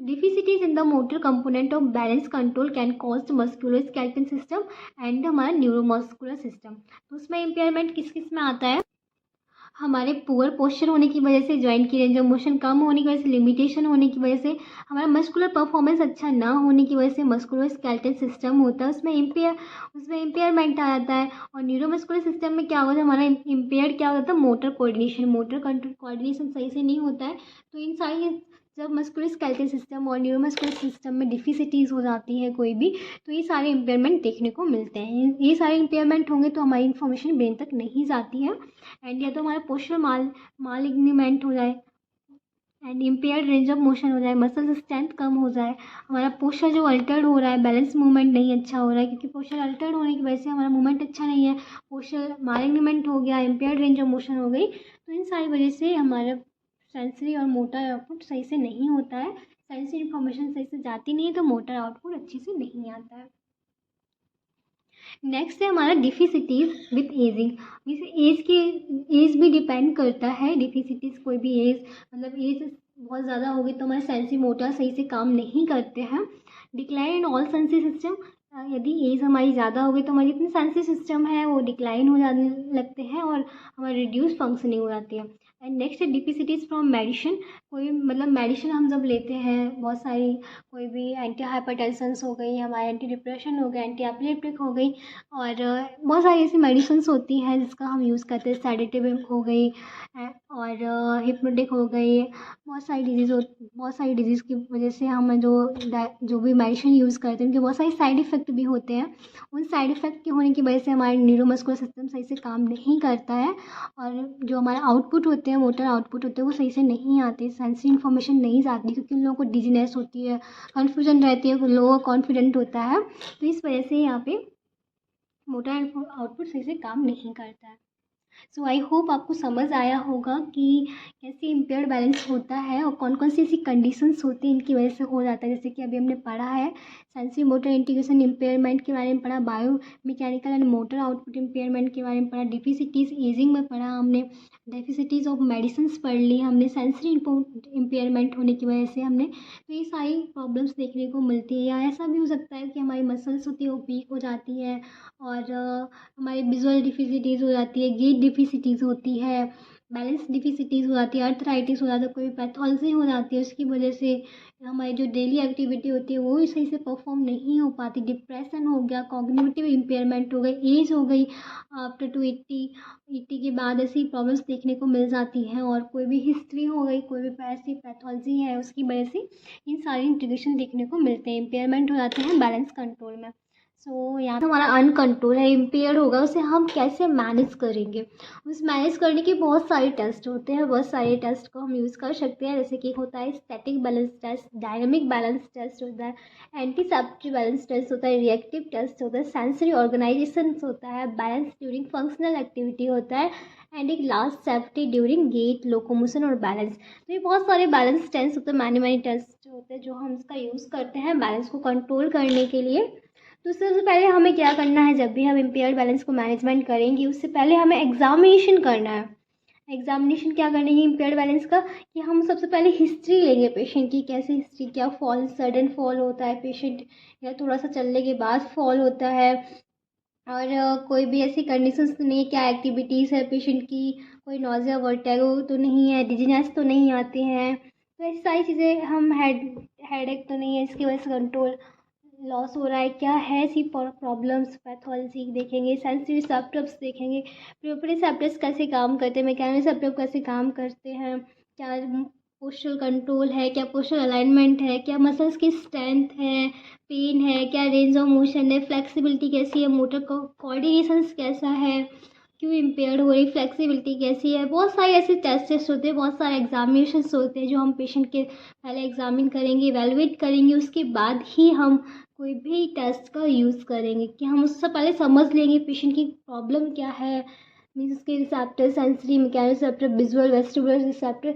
ये सारे कैसे काम कर रहे, सारी प्रॉब्लम समझ लेंगे, उसके बाद ही हम कोई टेस्ट देंगे, क्योंकि प्रॉब्लम जो हमें पता होगी तभी हम जो टेस्ट देंगे वो अच्छा इम्प्रूवमेंट लाएगा पेशेंट में। तो हम सबसे पहले स्टैटिक बैलेंस टेस्ट देखते हैं। अब स्टैटिक बैलेंस टेस्ट होता क्या है वो समझ लेते हैं। स्टैटिक बैलेंस टेस्ट में भी बहुत सारे टेस्ट होते हैं। एक हम रॉम्बर्ग टेस्ट होता है, एक शार्पेन रॉम्बर्ग टेस्ट होता है, एक सिंगल लेग बैलेंस टेस्ट होता है, एक स्टॉक स्टैंड टेस्ट होता है। तो हम पहले इवेलुएट कर लिया, एग्जामिन कर लिया, उसके बाद हम पेशेंट को ऑब्जर्व करेंगे। ऑब्जर्व करने के बाद हम डिफरेंट ये ये जितने टेस्ट हैं, 4 टेस्ट होते हैं, Romberg, sharpen, single leg stand test, stork stand test. तो ये टेस्ट को नंबर वाइज हम इसका यूज़ करेंगे। तो रॉम्बर्ग टेस्ट क्या होता है, इस पर क्या करेंगे, हम अपने दोनों पेशेंट को पहले खड़ा करेंगे, and feet parallel and together with the eyes open and then close 30 second के लिए। क्या करेंगे, पहले खड़ा करेंगे, दोनों पैरों को एकदम क्लोज टुगेदर साथ में रखेंगे और पैरेलल होगी, फीट पैरेलल, और आँखों को हम बहुत पेशेंस से बोलेंगे आप आँखों को बंद करो खोलो, बंद करो खोलो, 30 सेकेंड के लिए। तो सबसे पहले हम विजुअली टेस्ट हो गया रोम्बक टेस्ट में। नेक्स्ट है शार्पेंट एंड टेंडन रोम्बक टेस्ट। अब ये क्या टेस्ट होता है, इस टेस्ट में हम पेशेंट से बोलेंगे स्टैंड करेंगे उसे, फिर हील टू टो पोजीशन लेंगे, इसे स्टार मीन्स कैसे टेंडन पोजीशन, एक पहले सपोज कर लेते हैं हमारी लेग है, पहले ये फिर ये एक टेंडन क्रॉस वाइज टाइप का टेंडन रोम्बक टेस्ट होता है, जिसमें हील फिर टो आएगा, फिर हील आएगा, फिर टो आएगा। तो इसमें क्या होगा, इसमें भी हम क्या करेंगे, आई क्लोज करके रखेंगे 1 मिनट के लिए। तो ये हमारा टेस्ट होता है, ये हेल्प करता है डिसाइड करने में, डिटरमिनेट करने की इम्बैलेंस कैसे हो रहा है पेशेंट का। एंड नेक्स्ट है single leg stance test. Single leg test में क्या होता है, स्टैंड होता है पेशेंट वन लेग पे विदाउट शूज़, एंड जो आर्म होगी अपनी वो क्रॉस आर्म करके रखेंगे और विदाउट कोई भी हम मतलब टच किए हुए पेशेंट को एक पैर से ही हम टेस्ट जो चलने को बोलेंगे पेशेंट को। एंड नेक्स्ट हमारा है स्टॉर्क स्टैंड टेस्ट।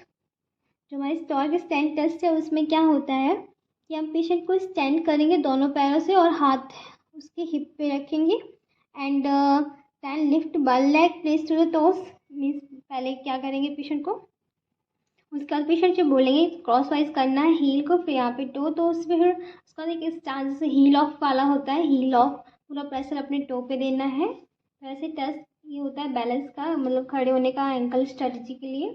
तो हमारे स्टैटिक बैलेंस टेस्ट हो गए। जो डायनामिक टेस्ट होता है उसमें क्या करते हैं, पेशेंट को पहले हम ऑब्जर्व करते हैं, ऑब्जर्व करने के बाद हम देखते हैं पेशेंट कैसे खड़ा हो रहा है, कैसे बैठ रहा है, उसकी क्या पोजीशनिंग है, वो सारी चीज़ें देखेंगे। फिर उसका हम सरफेस देखेंगे कि सरफेस पे वो स्टेबल है या अनस्टेबल है, फोम लाइक सरफेस या स्विस बॉल पे, या हम उसमें क्या करेंगे वन पोजीशन और मतलब पोजीशनिंग चेंज करके पेशेंट को उसमें मूवमेंट कराएंगे और बोलेंगे सुपाइन से सेट हो जाओ, सेट से फिर से स्टैंड हो जाओ। तो ये आई बताएंगे प्रोसेस। सबसे पहले स्टैंड मतलब पर्सन खड़ा हुआ है, फिर उसे बोलेंगे बैठ जाओ, बैठने के बाद फिर उसे बोलेंगे लेट जाओ। तो ये हमारी डायनेमिक प्रोसेस में आता है। और एक और टेस्ट होता है 5 टाइम स्टैंड, मतलब सिट टू स्टैंड 5 टाइम करना है। तो ये डायनेमिक बैलेंस टेस्ट होते हैं, जिसमें क्या है हम डायनेमिकली मतलब कि मूवमेंट कर रहे होते हैं, क्योंकि इस पहले बैठना फिर खड़े होना, तो ये सारे क्या मूवमेंट, बॉडी मूवमेंट हो रही, तो हमारे कौन से टेस्ट होंगे, डायनेमिक होंगे। और स्टैटिक बैलेंस टेस्ट में क्या होता है, स्टैटिक हम इतना रेस्ट में बॉडी होती है उसमें मूवमेंट नहीं करते हैं। तो ऑब्जर्वेशन ऑफ पेशेंट स्टैंडिंग और सिटिंग और unstable surface and performing postural transition and functional activity. क्या है इसमें, स्टैंडिंग और सिटिंग प्रोसेस होगा, सरफेस देखेंगे स्टेबल कहाँ पे है, अनस्टेबल कहाँ पे है, कैसी सरफेस है, फॉर्म लाइक सरफेस है, क्या है, पोस्चर कैसे ट्रांसमिट करेंगे, पोस्चर को चेंज करना है एक पोजिशन दूसरी पोजिशन में। And 5 times sit to stand test, इसे हम 5 STS टेस्ट भी बोलते हैं। 5 टाइम्स सिट हो, बैठो फिर खड़े हो, फिर बैठो फिर खड़े हो। नेक्स्ट हम देखते हैं एंटीसिपेटरी टेस्ट। सो एंटीसिपेटरी टेस्ट में क्या होता है, ये जो टेस्ट होता है वो वॉलंटरी मूवमेंट होता है, पेशेंट अपने वॉलंटरी कंट्रोल पे करता है। इसमें जैसे कि हो गया हमारा पेशेंट को मतलब पोस्चर सेट है उसको चेंज करना है, पेशेंट को एबिलिटी होती है मतलब बॉल को कैच करने की, बॉल खेलना, डोर ओपन करना और लिफ्टिंग ऑब्जेक्ट करना, एक स्थान से दूसरे स्थान पर, इस पे हम कोई भी ऑब्जेक्ट को लेके जाएंगे। और फंक्शनल रीच टेस्ट होता है। फंक्शनल रीच टेस्ट में क्या होता है, फंक्शनल रीच टेस्ट और मल्टी एक्शन रीच टेस्ट में क्या होता है कि हमारा जो पेशेंट होता है उसमें हम पेशेंट क्या करता है, पूरी डिफरेंट पोजीशन लेता है पर वो अपनी बेस ऑफ सपोर्ट को चेंज नहीं करता है। तो ये हमारा फंक्शनल रीच टेस्ट है, मल्टी एक्शन रीच टेस्ट। तो ये एंटीसिपेटरी क्या हो गया, वॉलंटरी कंट्रोल हो गया, पेशेंट अपने आप पे अपनी वॉलंटरी करेगा, जो भी मूवमेंट करेगा, जो भी हम डेली एक्टिविटीज़ होती है वो पेशेंट से कराते हैं। हम नेक्स्ट हम देखते हैं रिएक्टिव टेस्ट। रिएक्टिव टेस्ट भी 2 टाइप्स होता है, एक पुश टेस्ट होता है, एक पुल टेस्ट होता है। अब पुश और पुल में क्या होता है, पेशेंट को पहले ऑब्जर्व करने के बाद हम देख लेते हैं अब मुझे पुश करना है पुल करना है। जो पुश करते हैं वो भी हम करते हैं स्मॉल और लार्ज पुल्स हो गए, स्लो और रैपिड हो गया। तो पुल टेस्ट में क्या करेंगे, पुल एंड रिलीज टेस्ट करेंगे। फिर एंटीसिपेटेड या अनएंटीसिपेटेड होता है। तो ये टेस्ट डिपेंड करते हैं पेशेंट की कैसी कंडीशंस है और उसमें क्या रिस्पांस दे रहा है पेशेंट। अच्छा रिस्पांस दे रहा है, नॉर्मल रिस्पांस दे रहा है, फेयर दे रहा है, पुअर दे रहा है, अनएबल दे रहा, किस टाइप का रिस्पांस दे रहा है पोस्टल कंट्रोल में। तो ये हमारा रिएक्टिव पोस्टल कंट्रोल। तब नेक्स्ट हम देखते हैं, नेक्स्ट हमारा जो सेंसरी ऑर्गेनाइजेशन टेस्ट होता है, सेंसरी ऑर्गेनाइजेशन टेस्ट को हम बैलेंस टेस्ट भी बोलते हैं और ये हमारी सेंसरी इंडिकेशन पे डिपेंड होता है, सेंसरी इन्फॉर्मेशन पे जो हमारे स्टिमुलस आते हैं उस पर डिपेंड करता है। एंड इसे हम फोम एंड डोम टेस्ट भी बोलते हैं। जिसमें क्या होता है, पेशेंट को हम बहुत सरफेसेस चेंज करके खड़ा करते हैं, आँखों को अपने close eyes and open eyes में हम ये टेस्ट कराते हैं, किस टाइप का बियरिंग है, किस टाइप का क्वेश्चन है। तो ये सारी चीज़ों पे हम पेशेंट पे सेंसरी टेस्ट कराते हैं। तो फर्स्ट है कि standing on A firm surface with eyes open, हम फर्म सरफेस पे खड़ा करेंगे और आंखों को ओपन करेंगे। नेक्स्ट हम क्या करें, standing on firm surface with eyes close and फिर उसके बाद हम standing on firm surface bearing a dome and standing on firm cushion with eyes open and next is standing on foam with eyes closed and next standing on foam bearing the dome। तो ये सारी चीज़ें होती हैं, different हम use करते हैं कि हम पहले फॉर्म सरफेस पे पेशेंट को खड़ा करते हैं, उसके बाद हम फोम कुशन वाले एरिया पे खड़ा करेंगे आंखों को बंद करके क्लोज करके। तो इस सारे पे पूछते हैं पेशेंट से कैसा उसका सेंसेशन है, क्या वो फील कर रहा है, पेशेंट कैसा फील कर रहा है, उसे फील जो फर्म सरफेस है वो फर्म ही लग रही है, सॉफ्ट लग रही है, हार्ड लग रही है, इन सारी चीज़ों से पता चल जाता है सेंसेशन पेशेंट का कैसा है, फील कैसा कर रहा है पेशेंट को, आंखें खोल के कैसा कर रहा है तो आंखें बंद करने के बाद कैसे। तो इससे हमारा विजुअल, सोमेटो सेंसरी, ये सारी चीज़ें सेंसरी तो हमें पता चल जाता है कि इसके जो ये टेस्ट हमें इम्प्रूवमेंट के लिए होता है कि इसका बैलेंस कंट्रोल क्यों नहीं हो रहा है। अब नेक्स्ट हम देखते हैं बैलेंस फंक्शन टेस्ट। अब बैलेंस फंक्शन टेस्ट में क्या होता है, इसमें भी ये भी हमारा जो बैलेंस फंक्शन टेस्ट होता है वो हमने, इसमें हम बहुत सारे टेस्ट कराते हैं जैसे कि बर्ग बैलेंस स्केल टेस्ट हो गया, 4 स्क्वायर स्टेप टेस्ट हो गया, बैलेंस इवैल्यूएशन सिस्टम टेस्ट हो गया, timed up and go test हो गया।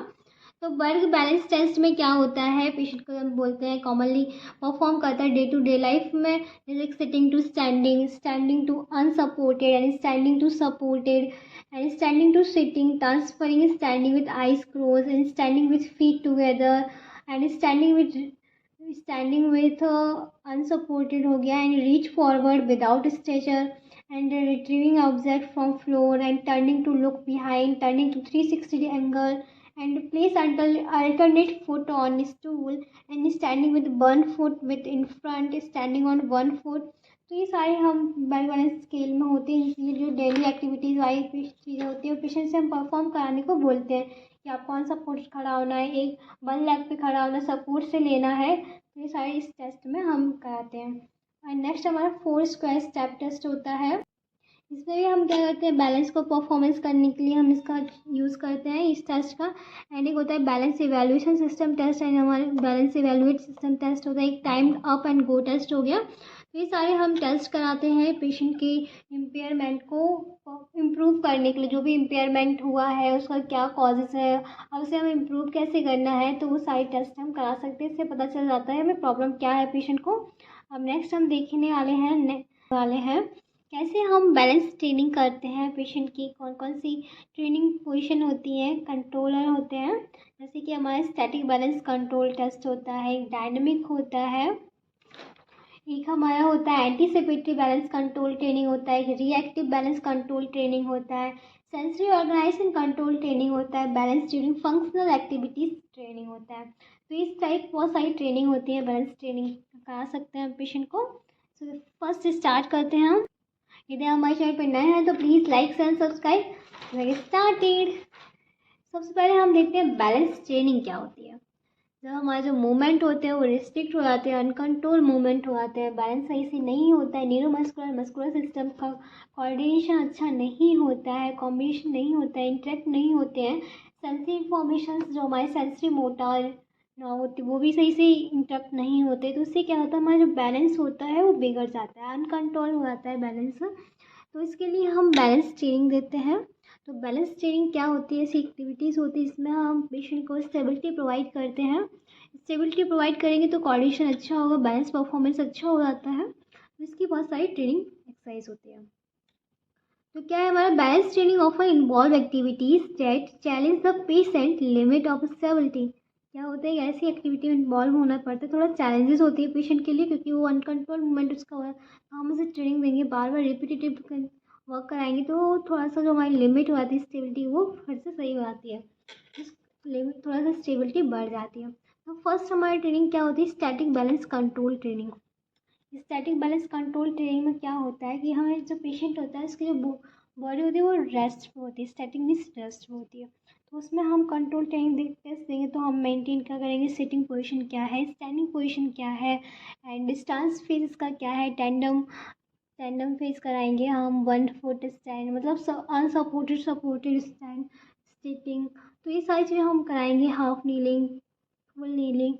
तो ये देखते हैं क्या है कि स्टैटिक बैलेंस कंट्रोल में activities to promote static balance control include having the patient maintain sitting, half kneeling, tall kneeling and standing posture in a firm surface.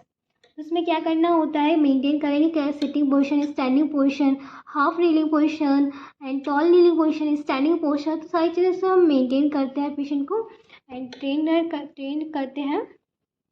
तो इसमें हम क्या करते हैं, थोड़ा सा आउट स्टेज करते हैं, मेंटेन करते हैं, वॉल का यूज़ कर लेते हैं और पेशेंट को टैंडम से या सिंगल लेग स्टांस कराते हैं और बेस ऑफ सपोर्ट देख जो होता है थोड़ा सा उसे नैरोइंग करने की कोशिश करते हैं, नैरोइंग को base of support, eyes close one and eyes open.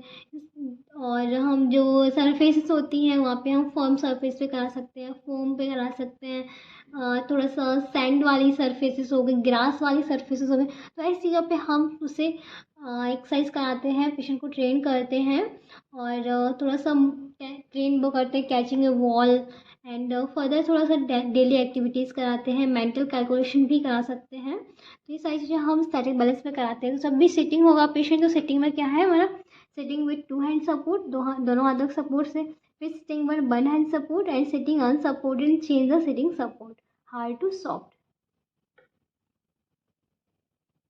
थोड़ा सिटिंग सरफेस। ओके, इसमें क्या होता है, दोनों हाथों से सपोर्ट से हम खड़े सकते हैं, एक हाथ से कर सकते हैं, अनसपोर्टेड हो सकते हैं, या फिर उसके बाद हम जो सरफेसेस हम यूज़ कर रहे हैं वो भी चेंज कर देते हैं, हार्ड टू सॉफ्ट। ओके, अब स्टैंडिंग में क्या होता है, स्टैंडिंग में भी यही है, standing with 2 hand support, standing with 1 hand support, change the base of support, हम यहाँ पे नैरोइंग बेस ऑफ सपोर्ट करने को करेंगे, टैंडम स्टैंडिंग हो गई, स्टैंडिंग ऑन 1 लेग। तो ये सारी चीज़ें हम स्टैटिक बैलेंस कंट्रोल में पेशेंट को कराते हैं। अब नेक्स्ट हम देखेंगे dynamic balance control. Dynamic balance control या बैलेंस ट्रेनिंग में क्या करते हैं, जो पेशेंट होता है उसे हम पार्टिसिपली जो डेली एक्टिविटीज़ होती है उन्हें पार्टिसिपेट कराते हैं, पेशेंट को पेशेंट जो बैलेंस कंट्रोल होता है उसको हम थोड़ा सा प्रैक्टिस और कराते हैं, थेरापेटिक बॉल से करा सकते हैं, sitting to therapeutic ball, standing to wobble board and focus कर जो भी फोकस अच्छे से करना, रोलिंग कराना, अपने ट्रंक को फ्लेक्सिबिलिटी कराना, बॉडी रोटेट करना, बॉडी वेट शिफ्टिंग करना। तो ऐसी बहुत सारी चीज़ों को हम डेली एक्टिविटीज़ में जो यूज़ कराते हैं तो वो डायनामिक बैलेंस कंट्रोल में आता है। तो देखते हैं क्या है हमारा first point, to promote dynamic balance control intervention में इन्वॉल्व द फॉलोइंग। क्या क्या इंटरवेंशन होते हैं, after achieving unsupported sitting patient is asked to look up and down and from side to side which activate vestibular system. Vestibular system को activate कराने के लिए हम क्या करेंगे, पेशेंट से बोलेंगे आप अनसपोर्टेड सिटिंग में हो जाओ और लुक अप एंड डाउन, ऊपर देखो नीचे देखो and left and right side by side आपको देखना है। तो इससे क्या होगा, हमारा वेस्टिबुलर सिस्टम कितना एक्टिवेट हुआ है वो हमें पता चलेगा और एक्टिवेट कराने की पूरा हम कोशिश करेंगे। Next the patient practice balance control while to moving surface such as sitting on a therapeutic ball and standing on a wobble board. क्या करेंगे, बैलेंस कंट्रोल प्रैक्टिस के लिए देखेंगे हम पेशेंट को सिटिंग कराएंगे थेरापेटिक वॉल पे और स्टैंड कराएंगे बॉबल बोर्ड पे। ओके, एंड नेक्स्ट हमारा क्या है, the activities of superimposing movement such as shifting the body weight, rotating the trunk and moving the head और आर्म। ये क्या करेंगे, ऐसी एक्टिविटीज़ कराएंगे जिसमें हम अपनी बॉडी वेट को शिफ्ट करने की पेशेंट को बताएंगे और हम बोलेंगे रोटेट करो अपने ट्रंक को एंड अपनी आर्म को, हेड को मूवमेंट कराने के लिए पेशेंट से बोलेंगे। नेक्स्ट क्या है, the position of the arm from out to the side to over the head. और क्या बोलेंगे, पोजिशनिंग जो आर्म की है उसे हम मतलब रोटेट करेंगे, साइड टू साइड ले के जाएंगे हेड के। एंड नेक्स्ट है practice stepping exercise, starting with small step and then mini lunges to full lunges. Practice stepping की कराएंगे, कैसे आपको स्टेपिंग करनी है। पहले छोटे छोटे कदम चलवाएंगे और फिर इसका mini lunges to full lunges कराएंगे। एंड नेक्स्ट हमारा क्या है, balance on best block bold और wobble board is practice to facilitate weight shift in backward forward and side to side. तो हम सब अपना जो बॉडी वेट को शिफ्टिंग कराने के लिए हम क्या करेंगे, पेशेंट को वेस्टिबुलर बोल्ड या बॉबल बोर्ड पे बोलेंगे खड़े होने को। उस पर खड़े होने से क्या होगा, वेट शिफ्टिंग करेगा left to right side to side. उसमें वेट शिफ्टिंग होता है backward forward side to side, तो उससे हमारा पेशेंट है वो वेट शिफ्टिंग सीख जाएगा। नेक्स्ट है ball kicking activate hopping speaking और रोप जंपिंग। तो ऐसी डेली एक्टिविटीज़ कराएंगे, बॉल को किक करने को बोलेंगे, हॉपिंग बोलेंगे, स्पीकिंग करने को बोलेंगे, रोप जंपिंग बोलेंगे।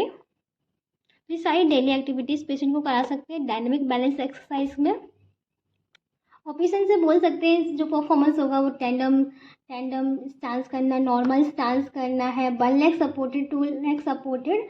तो ये सारी चीज़ें हम पेशेंट को बोल सकते हैं। और कुछ प्रैक्टिस कराते हैं डेली, साइड स्टेपिंग कराएंगे, walking forward, crossing leg, walking backward, walking on heels and walking on toes. Heels पे अपनी हील पे वॉक करना है, टोस पे वॉक करना है, क्रॉस लेग करना है, साइड स्टेपिंग करना है, फॉरवर्ड एंड बैकवर्ड वॉकिंग करनी है। तो ये हमारी क्या होती है, डायनेमिक बैलेंस ट्रेनिंग एक्सरसाइज होती हैं कि हम कैसे कैसे ट्रेन कर सकते हैं। इसे डायनेमिक बैलेंस कंट्रोल भी बोलते हैं। अब नेक्स्ट हम देखते हैं हमारा कौन सी टेक्निक आती है, ट्रेनिंग आती है, एंटीसिपेटरी बैलेंस कंट्रोल ट्रेनिंग है। तो एंटीसिपेटरी क्या होता है, ये हमने लास्ट वीडियो में आपको बताया था, ये पेशेंट के वॉलंटरी कंट्रोल पे होती है। पेशेंट अपने आप से ही जो डेली एक्टिविटीज़ करते हैं वो पेशेंट अपने मन से अपने वॉलंटरी मूवमेंट कराएगा। तो उसमें क्या होता है, जैसे बॉल किकिंग हो गई, कैचिंग बॉल हो गई, मूवमेंट कराना, सरफेसेस पे चेंज करने, kick ball, posture variation, open and close eyes, ये सारे हम ट्रेनिंग देते हैं इसमें।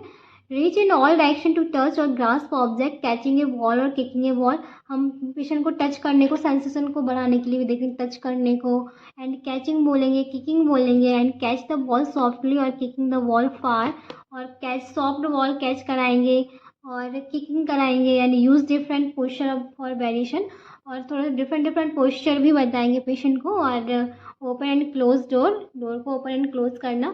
ये हमारी सारी ट्रेनिंग जो होती है एंटीसिपेटरी में होती है। नेक्स्ट हम देखते हैं रिएक्टिव बैलेंस कंट्रोल ट्रेनिंग।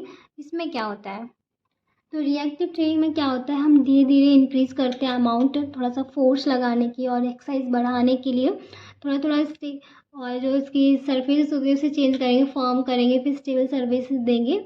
और पेशेंट को मीन पुशिंग वर्क करने के लिए और थोड़ा सा फोर्स बढ़ाने के लिए, अपनी कंसंट्रेट को भी इंक्रीज़ करने के लिए इस टेस्ट का हम यूज़ करते हैं पेशेंट के reactive balance control training. The patient work is gradually increase the amount of sway in different direction, different direction में धीरे धीरे इंक्रीज करेंगे। फर्स्ट टू हमारा to emphasis training of ankle strategy. सबसे पहले क्या करेंगे, हम एंकल स्ट्रेटेजी को ट्रेनिंग कराएंगे। उसमें क्या है, पेशेंट को वन लेग पे खड़ा करेंगे, तो ऐसे एंकल स्ट्रेटेजी हमारी एम्फेसिस होती है। नेक्स्ट हम करेंगे hip strategy, to emphasis training of the hip strategy. इसमें क्या होता है, patient walk on balance beam on line drawn on the floor, tandem stance है, single leg stance with trunk band.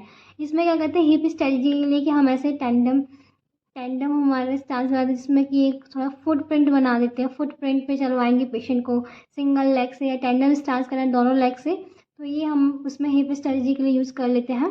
And next हम देखते हैं to emphasize the stepping strategy. Stepping strategy में क्या होता है, जो स्टेपिंग हमें करनी है, कदम अपने बढ़ाएंगे। Patient practice stepping up on to a stool और stepping with leg cross in front और बिहाइंड अदर लेग। स्टूल पे कर सकते हैं, क्रॉस बाइस क्रॉस लेग कर सकते हैं, इन फ्रंट सामने लेके जाएंगे और एक दूसरे लेग के पीछे लेके जाएंगे। तो ये सारी जो एक्टिविटी होती है ट्रेनिंग देते हैं हम रिएक्टिव बैलेंस कंट्रोल में देखते हैं। अब नेक्स्ट हम देखते हैं सेंसरी ऑर्गेनाइजेशन में। तो ये वाली एक्सरसाइज सेंसरी ऑर्गेनाइजेशन एक्सरसाइज हम ट्रेनिंग कराते हैं पेशेंट के सेंसेशन को बढ़ाने के लिए। विजुअली हम जो इनपुट हमारे जा रहे हैं, सेंसेशन जा रहे हैं बॉडी ब्रेन तक, उसे बढ़ाने के लिए हम इसका यूज़ करते हैं। तो ये इसका यूज़ करते हैं, आँखों को बंद करके हम सेंसेशन को चेक कराना, बियर्ड के लिए प्रिज्म ग्लास वाले गोगल्स होते हैं उन्हें पहना के, एंड आँखों को अपने मूव कराना है, हेड को मूवमेंट कराने के लिए। तो ये हमारी बैलेंस एक्टिविटी होती है। इसे सेंसेशन को बढ़ाने के लिए, स्टिमुलस को बढ़ाने के लिए हम इसका एक्सरसाइज का यूज़ करते हैं। And patient can narrow the base of support stand on foam. और क्या कहते हैं, पेशेंट का जो बेस ऑफ सपोर्ट होता है उसे हम कम करेंगे और फोम सर्फेसिस पे स्टैंड कराएंगे। तो ये सारे सेंसरी ऑर्गेनाइजेशन टेस्ट होते हैं। नेक्स्ट हम देखते हैं balance during functional activities test. Training text में क्या होता है, फंक्शनल एक्टिविटी को बढ़ाने के लिए हम क्या करें, थोड़ा सा फंक्शनल एक्टिविटी को बढ़ाने के लिए हम जो उसका टास्क होता है थोड़ा सा और बढ़ा देते हैं। पेशेंट को थोड़ा सा टिपिकल होता है, पर धीरे धीरे परफॉर्मेंस अच्छा हो जाता है। यदि जो इसका जो परफॉर्मेंस है वो लिमिटेड है तो उसे हम बढ़ाने की कोशिश करेंगे, कब बोर्ड पे ले जाएंगे एंड वो कैचिंग द बॉल करेंगे, फिर मूड एक्सटर्नल जो फोकस उसका बढ़ाने की कोशिश करेंगे। एंड जैसे कि एग्जांपल लेते keep the water in glass level और कैच द बॉल सॉफ्टली, मतलब पानी की बोतल, एक गिलास है पानी का भरा हुआ, उसे ले जाएंगे और उसे ले जाने की कोशिश करेंगे, मतलब उसे जैसे कि हम लोग बच्चों को एक गेम कराते हैं स्पून वाला, स्पून में कोई बॉल रख देते हैं, उसे गिरने नहीं देना, एक बैलेंस बना के सीधे जाना है। तो ऐसे ही हम पानी का गिलास एक देंगे पेशेंट को, पानी का गिलास देंगे तो उसमें जो डायरेक्शन एक सीधी डायरेक्शन में जाना है लेके। एंड हम एक और कर सकते हैं, थोड़ा सा ये कॉम्प्लेक्स होता है पेशेंट के लिए, क्योंकि हम जो भी फंक्शनल एक्टिविटी होती है उन्हें इम्प्रूव कराने के लिए पेशेंट को ये वाली ट्रेनिंग देते हैं, जैसे कि increase level of task and practice recreational activities such as golf, increase motivation.